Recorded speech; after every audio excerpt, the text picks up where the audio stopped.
Pixel शुरू करें। चल मैं कैमरा सेट कर लेता हूँ, उसके बाद फिर शुरू करते हैं, ठीक है, ताकि आपको लगे कि हाँ जेन्युइन बात चल रही है। अभी आप चेक कर लेना, ये इस तरीके का काम करते हैं ये बेवकूफ़ बनाने का। देखो ये फ़ोन देखो T4X है, और यहाँ पे देखो इन्होंने क्या लिख रखा है, T4R।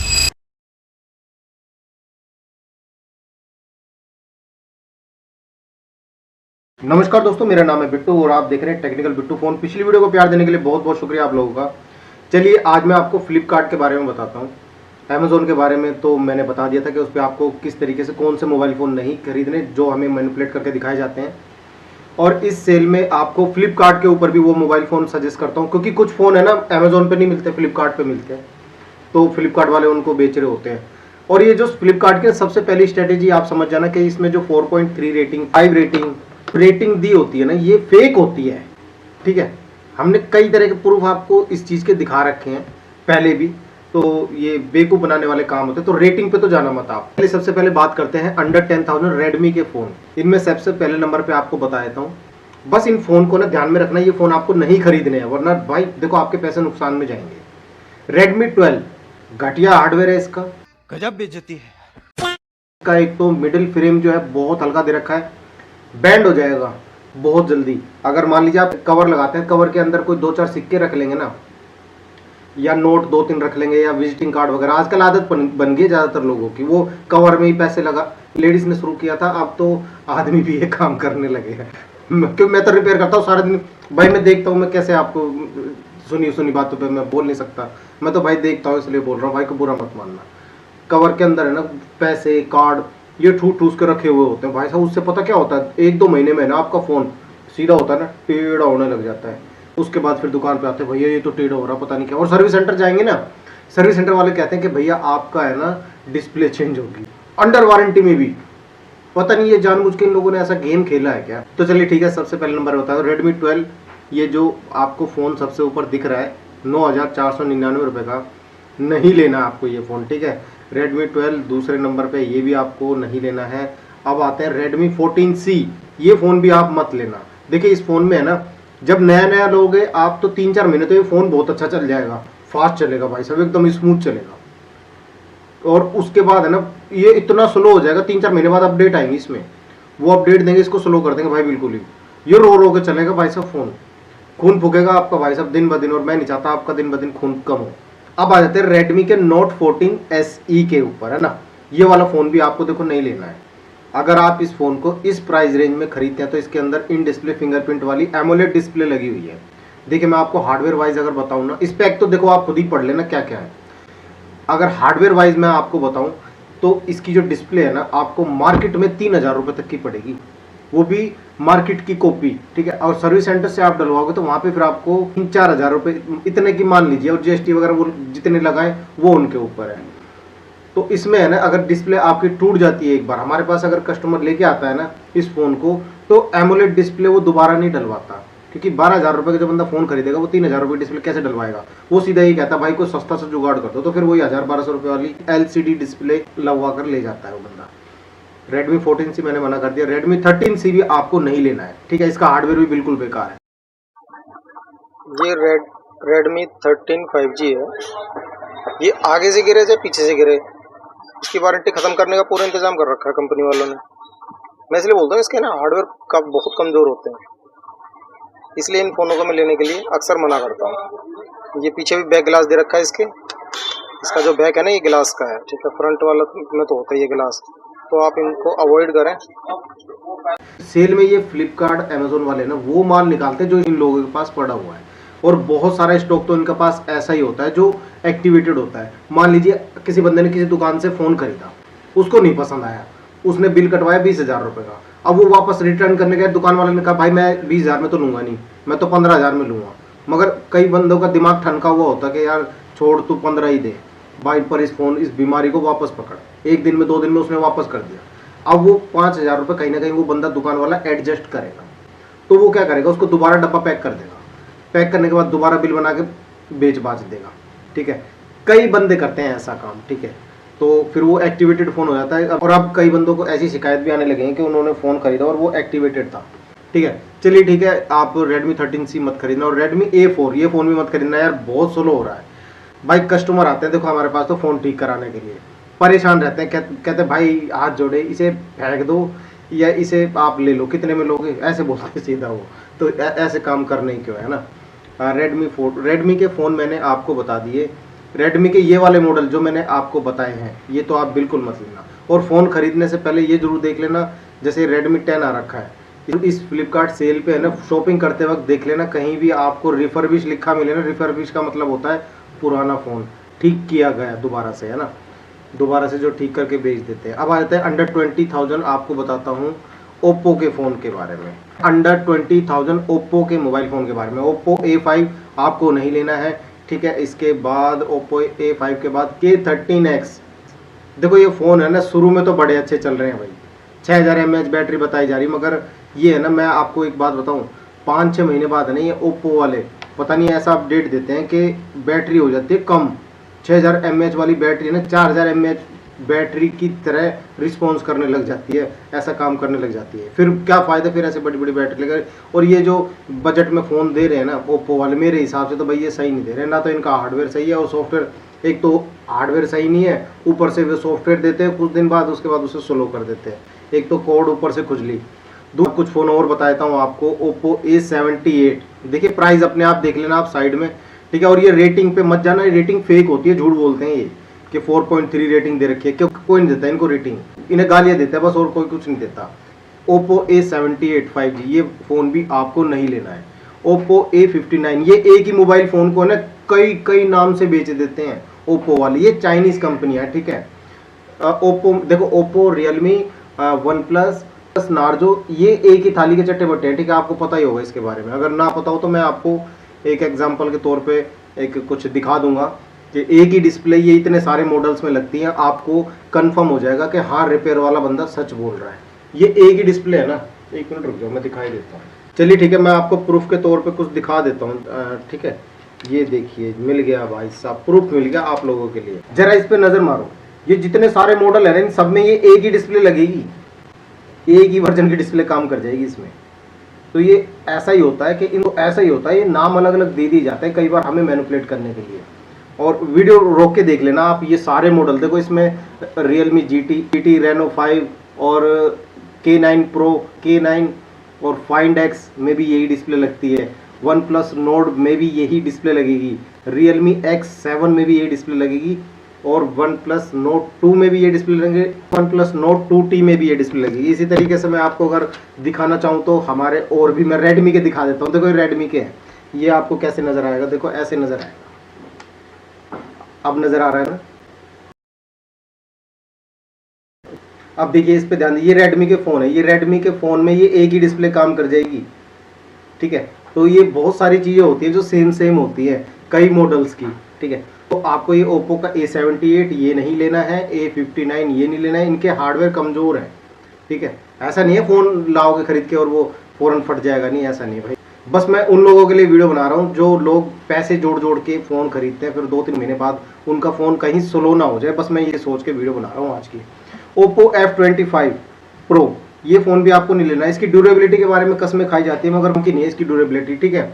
मैंने इनके अंदर खूब पानी घुसे हुए देखे हैं, मुझसे बहस कर लेना कोई बंदा अगर मेल में बहस करना चाहे तो। वैसे मैंने मेल देखनी बंद कर रखी है 1 हफ्ते के लिए, क्योंकि मुझे पता है कंपनी वाले मेल कर रहे हैं कि भाई ले लो और तारीफ़ें करो अच्छी अच्छी, मगर ये काम मुझे करने नहीं। ओप्पो A79 ये भी आपको नहीं लेना है, ठीक है। देखो एक ही मॉडल को ना कई नाम से बेचते हैं कि कस्टमर कहीं से तो फंसे, और सब में रेटिंग देखो कितनी देर, फ्लिपकार्ट वाले तो भाई सब में रेटिंग दे के रखते हैं 4.3। ओप्पो A58 नहीं लेना, इसकी डिस्प्ले काफ़ी कमज़ोर है। ओप्पो Reno 14 इस फ़ोन के बारे में काफ़ी सारे भाई कमेंट करके पूछते हैं कि ये फ़ोन लेना चाहिए या फिर नहीं लेना चाहिए। देखिए इस फ़ोन का अगर मैं प्राइस बताऊँ आपको, ये फ़ोन है ना अगर 30,000 रुपये के आसपास ये आपको मिले, जब ये आ जाए उस पर, तो आप देख लेना इस फ़ोन को, आज तक तो ये फ़ोन चल जाएगा। उससे ज़्यादा का इस फ़ोन को परचेज़ मत करना, इससे ज़्यादा का हार्डवेयर इसका नहीं है। 256 GB में है, आपको 30,000 रुपये में बहुत सारे ऑप्शन मौजूद है मार्केट में, फिर आपको ये फिर लेना ही क्यों है। चलिए इसके बाद बात कर लेते हैं ओप्पो A59, मैंने आपको बता दिया। ओप्पो K13 5G इसके बारे में काफ़ी सारे भाई पूछ रहे हैं। ये 14,000 रुपये या 14,500 रुपये के आसपास अगर ये किसी साइट पर आपको मिले ना, तब आप इस फ़ोन को परचेज करना, इससे ज़्यादा का मत करना। ये 19,999 रुपये दिखा रहा है ना, ये पागल हो गया है, मत खरीदना, इतने का फ़ोन नहीं है ये। हाँ, ये वैसे 8/256 वेरिएंट है। अगर 128 GB वाला इसमें आपको 16,000 रुपये के आसपास दिखा रहे होंगे, ये मत खरीदना इसको जब तक ये 14,000 में ना आ जाए। 14,000 तक ठीक है इसका हार्डवेयर। इसके बाद आया था हमारा Oppo A3 Pro। ये फ़ोन अगर आपको 12,000 रुपये के आसपास मिले तो आप इस फ़ोन को देख सकते हैं अपने लिए, ठीक है। और Oppo A5 Pro, काफ़ी सारे बंदे वीडियो बना रहे हैं, Oppo A5 आ गया, कमाल हो गया, Oppo ने कमाल कर दिया। अरे कोई कमाल नहीं हुआ, बेकार फ़ोन है ये Oppo A5 Pro, मत लेना इसको। ये ऑफलाइन में ज़्यादा मिलेगा आपको, ठीक है। यहाँ पे आप देखोगे तो आपको ये आउट ऑफ स्टॉक बता देगा कई जगह, मगर ऑफलाइन में है ना, दुकानों में भरे मिलेंगे ये फ़ोन। Oppo A5X मत लेना इस फ़ोन को, ठीक है। A3X आपको मैंने दिखाया था भाई, एक 2 महीने कस्टमर चलाता है, उसके बाद है ना दुकान पे ये सीधा ये कहने आता भाई इस फ़ोन को निकलवा दोगे, कितने में निकल जाएगा भाई, आधे पैसे ही दे देना। सच्ची इतना बुरा हाल है इसका Oppo A3X का। उसी को इन्होंने थोड़ा सा अपग्रेड करके A5X बना दिया, अपग्रेड भी पता नहीं किया नहीं किया। Oppo F27 Pro Plus ये मेरे हिसाब से तो सही नहीं है, मेरे हिसाब से तो सही नहीं है। देखो, एक नॉर्मल यूज़र के लिए तो ठीक रहेगा ये, मगर जो बंदा हैवी यूज़ करता है ना, वो इस फ़ोन को ना ले तो ज़्यादा अच्छा है। Oppo A5X बता दिए, चलिए ठीक है। अब बात करते हैं हम अंडर 30,000 के बीच में आपको कौन सा फ़ोन नहीं लेना है। 30,000 रुपये की भी काफ़ी सारे कमेंट आ रहे हैं कि भाई मुझे 30,000 तक कोई फ़ोन चाहिए। Motorola A60 Fusion मत लो इस फ़ोन को भाई। 2-3 फ़ोन देख लिए, 2-3 फ़ोनों में तो मदरबोर्ड डेड इशू है, और जो इशू था ना कस्टमर ने वही बताया था कि भाई मैंने चार्जिंग पे लगा के रखा और फ़ोन बंद हो गया अचानक से रात को, तो वो मदरबोर्ड डेड हो गया। और सर्विस सेंटर गए तो भैया 20,000 रुपये का मदरबोर्ड बता रहे हैं इसका, अंडर वारंटी। वो कह रहे हैं सर ये तो हार्डवेयर प्रॉब्लम है। ये हार्डवेयर कहाँ से होगी यार, अब हल्की फुल्की तो स्क्रैच पड़ ही जाएगी, यूज़ करेंगे तो बैक कवर पे या साइड में कहीं हल्की सी माइनर से भी स्क्रैच पड़ जाए ना, सर ये तो अंडर वारंटी नहीं है, हार्डवेयर इशू है। भाई ऐसे फिर उल्टे काम करेंगे तो कौन कहेगा आपके फ़ोनों को लेने के लिए। तो हमें ये वाले फ़ोन तो देखने नहीं है, ठीक है। Motorola Edge और Motorola Edge60 Fusion ये भी मत लेना, 60 Pro ये फ़ोन भी मत लेना। देखो एक तो इनके टेम्पर्ड नहीं मिलेंगे भाई, ढूंढते ढूंढते परेशान हो जाओगे, ठीक है। Motorola G96 ये भी कर्व डिस्प्ले में आ रखा है फ़ोन, प्राइस तो इसका सही दे रखा, मगर एक चीज़ ध्यान रखना, इसकी डिस्प्ले ना आपको 5 से 6,000 रुपये की पड़ेगी अगर ये टूट गई तो, और टूटेगी बहुत जल्दी, ठीक है। डिस्प्ले इतनी खास नहीं है इसकी। एक तो G85 इसकी डिस्प्ले भी भाई बहुत चेंज कर चुके हैं हम, कस्टमर बताता, और चूरा चूरा हो जाता है, कस्टमर बताता भाई रोड पे गिरा मेरा फ़ोन और एकदम चूरा चूरा हो जाता है। मेरे पास वीडियो होगी कोई मेरी दुकान की तो मैं दिखा दूंगा आपको रिपेयर की। और क्या बताऊँ इसमें, और बात कर लेते हैं मोटरोला के। अगर फ़ोन आप लेना ही चाहते हैं तो फिर आप फ्लैट डिस्प्ले वाले मोबाइल फ़ोन ले लेना, G85 ले लो और G86 पावर ले लो। ये फ़ोन आप देख सकते हैं, कंसिडर कर सकते हैं, ठीक है। और वीडियो को है ना हाथ जोड़ के कह रहा हूँ भाई, स्किप करके बिल्कुल मत देखना, क्योंकि कई फ़ोन्स को लेने के लिए मना नहीं करता, मैं उसके हार्डवेयर के बारे में बताता हूँ कि वो हल्का हार्डवेयर दे रखा है। बाकी आपकी मर्जी होती है, आप उसे खरीदो चाहे नहीं खरीदो। देखिए कोई भी कंप्लीट फ़ोन बिल्कुल नहीं होता, चाहे वो 50,000 रुपये चाहे 1,00,000 रुपये का फ़ोन हो, कुछ ना कुछ कमी उसमें रहेगी, ठीक है। सारी चीज़ मतलब ऑलराउंडर फ़ोन कहते हैं ना जिसे, ऑलराउंडर होते नहीं है। या तो अगर आप गेमिंग वाला फ़ोन ले रहे हो तो आप अक्सर देखना उसमें कैमरा। अच्छा ये देखते हैं T4R, ये आपको 18,000 रुपये के आसपास पड़े तो आप इस फ़ोन को देख सकते हैं, ठीक है। T4R को काफ़ी सारे भाई कमेंट करके कह रहे हैं, इसलिए बता रहा हूँ बस ये एक फ़ोन के बारे में। और इसके बारे में एक दूसरी चीज़ और बता रहा हूँ, देखो मैंने अमेज़ोन पे T4R को सर्च किया तो देखिए अमेज़ोन वाले क्या कह रहे हैं कि अमेज़ोन वालों को तो दिमाग ख़राब हो रखा है, T4X को T4R बता के बेच रहे हैं। देखो मैं भी आपको है ना प्रूफ दिखाता हूँ, चलिए नीचे चलते हैं। मैंने रिफ़्रेश किया इसको, ठीक है, ताकि आपको लगे कि हाँ जेन्युइन बात चल रही है। अभी आप चेक कर लेना, ये इस तरीके का काम करते हैं ये बेवकूफ़ बनाने का। देखो ये फ़ोन देखो T4X है और यहाँ पे देखो इन्होंने क्या लिख रखा है T4R और quad curve AMOLED display 120 hertz. T4X में कहाँ से क्वाड कर्व आ गई, IPS LCD दे रखी है उसमें। और इसको अगर हम देखते हैं खोल के तो ये देखिए यहाँ भी इन्होंने स्पेक में, भाई एक बार गलती हो सकती है ना बंदे से T4R देखो दूसरी जगह भी लिख रखा है इन्होंने T4R 5G, ठीक। ये T4R और 14,999 रुपये में ये फ़ोन 18,000 के ऊपर है, अमेज़ोन पे हो चाहे फ्लिपकार्ट पे हो। ये देखो T4X है और यहाँ पे दिखा रही है इस तरीके से ना। पता क्या होता है, ये हमारे माइंड को मैनिपुलेट करने के लिए कई बंदे हैं ना, ये देखेंगे तो T4R 14,999 वो ऑर्डर कर देगा, उससे या तो कोई एडवांस ले लेंगे वगैरह का ऑफर लगवा लेंगे और भी सस्ता हो जाएगा ये 14,999 रुपये का, मतलब 1,000-2,000 और बच जाएंगे, बंदा और खुश हो जाएगा, भाई 12,000 में भाई T4R आ रहा है, आने के बाद पता चलेगा तो T4X है। फिर बाद में भाई साहब झगड़ते रहो, वो बाद में फिर फ़ोन ना उठाएं, कोई रिप्लेस ना करे, वो कहे कंपनी वालों से बात करो, कंपनी वाले कहेंगे अमेजोन वालों से बात करो। बस इसी भसड़ में भाई साहब 4-5 महीने निकल जाते हैं। उसके बाद बंदा भाई माथे में मार लेता फ़ोन को कि भाई इसको यहीं पड़ा रहने दे, अब मेरे बस की नहीं है। तो ये तरह देख के लेना, ठीक है। 8/256 GB वाला वेरिएंट इन लोगों ने बता रखा है 14,999 रुपये। और यहाँ खुद देख सकते हैं T4R, T4X। उसके बाद सीधी सिंपल बात कर लेते हैं, ये जो सेल आ रही है ना, इसमें आप कोशिश कीजिएगा, अगर आप 15 से 20 हज़ार रुपये तक आपका बजट है, या 10 से 15 आपका बजट है, कर्व डिस्प्ले वाला फ़ोन 15 से 20 हज़ार की रेंज में है ना, कर्व डिस्प्ले वाला फ़ोन मत लेना आप। और 15 से नीचे की रेंज में है ना, आप एमोलेड डिस्प्ले वाला फ़ोन मत लेना। ये मेरी तरफ से थोड़ी सी राय है आप लोगों के लिए, ये अच्छी वाली राय है, ठीक है, क्योंकि मैं दुकान पे कस्टमर्स को देखता हूँ ना, 15,000 से नीचे के फ़ोन में अगर आप एमोलेड डिस्प्ले वाला फ़ोन ले लेते हो तो उससे पता क्या होगा, वो जो डिस्प्ले अगर टूट गई ना तो फिर उसके बाद आप LCD डलाने की सोचोगे। अब ये मान लीजिए एमोलेड डिस्प्ले, देखो ये ओरिजिनल एमोलेड डिस्प्ले है एक फ़ोन की, ठीक है। अब मैं आपको अगर LCD दिखाना चाहूँ ना, LCD देखो कैसी होती है, LCD का मैं फोटो दिखा दूँ आपको साइड में। ये भी एमोलेड डिस्प्ले है, ये भी एमोलेड है, और ये वाली भी एमोलेड डिस्प्ले ही है। तो ये जो एमोलेड डिस्प्ले होती है ना भाई, बहुत महंगी आती है। एक तो ये पतली होती है, ठीक है, LCD मोटी होती है। एक तो लगाने के बाद फिटिंग सही नहीं आती फ़ोन के अंदर, जो रिपेयरिंग वाले होंगे वो इस बात से एग्री करेंगे। एक तो फिटिंग सही नहीं आएगी, दूसरा भाई फ़ोन गर्म होगा। अगर आप एमोलेड डिस्प्ले वाले फ़ोन में LCD लगवाते हो तो सस्ती 1200 रुपये तक की, तो वो सस्ती तो पड़ेगी, मगर उसमें फ़ोन में 2-3 दिक्कतें आनी शुरू हो जाती है। एक तो फिटिंग सही नहीं आएगी, ऊपर से एक फ़ोन गर्म होगा, फिर आपकी बैटरी भी कम चलेगी, और उसके बाद है ना फिर एक प्रॉब्लम और हो जाती है कि इशू आ जाते हैं, फ्लिकरिंग इशू। क्योंकि वो जो डिस्प्ले होती है अगर मार्केट से डलवाते हो आप, और वो डिस्प्ले कमज़ोर इतनी होती है कि एक बार फ़ोन गिरेगा तो उसके बाद वो टूट ही जाता है। मार्केट की LCD सही नहीं आती, LED में कुछ क्वालिटीज़ आ जाती हैं।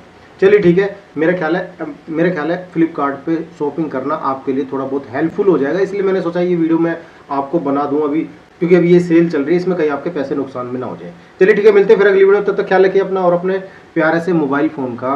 वीडियो कैसी लगी मुझे कमेंट करके जरूर बताइएगा दोस्तों। आप लोगों के लिए मैं इस सेल में है ना कंपनी वालों की बात नहीं सुन रहा, मैं सिर्फ आपकी सुन रहा हूँ, ठीक है। कमेंट करके बता। और एक खास टिप्स और एक बोनस टिप अपने भाई की तरफ से लेके जाना, आपका दिल जिस मोबाइल फ़ोन पे आ रहा है ना, वो आप वही वाला फ़ोन खरीदना, ठीक है। आपने जो पर्सनली पसंद किया है, आधा एक घंटा आपने स्क्रॉलिंग करते देख के भाई मुझे ये पसंद आ रहा है, या फिर आपने किसी बंदे के पास किसी के हाथ में वो चलता वो देखा था वो फ़ोन, और आपको पसंद आ गया कि मुझे वही वाला लेना है, तो फिर आप मेरी भी मत सुनना, ठीक है। फिर आप किसी की मत सुनना, सिर्फ अपने दिल की सुनना। क्योंकि अगर आपने वो फ़ोन खरीद लिया ना, आप डेफिनेटली उस फ़ोन को 5 से 6 साल आराम से चला दोगे, क्योंकि वो आपके दिल ने कहा है, ठीक है। और अगर हम जो कह रहे हैं उसमें भले ही स्पेक अच्छी हो, मगर वो आपका दिल मानेगा नहीं उससे, है ना, दिल एग्री नहीं करेगा। बार बार आप जब भी जेब से निकालोगे ना, तो एक कुछ कमी सी नज़र आएगी कि यार वो होता तो सही रहता। तो भाई टेंशन मत लो यार, ठीक है। फ़ोन लेना आपको, है ना, टेंशन नहीं लेनी। मेरी तरफ मैं टेंशन देने कभी नहीं आता। चलिए ठीक है, मैं मिलता हूँ आपसे अगली वीडियो में, तब तक ख्याल रखिए अपना और अपने मोबाइल फ़ोन का। जय हिंद, जय भारत।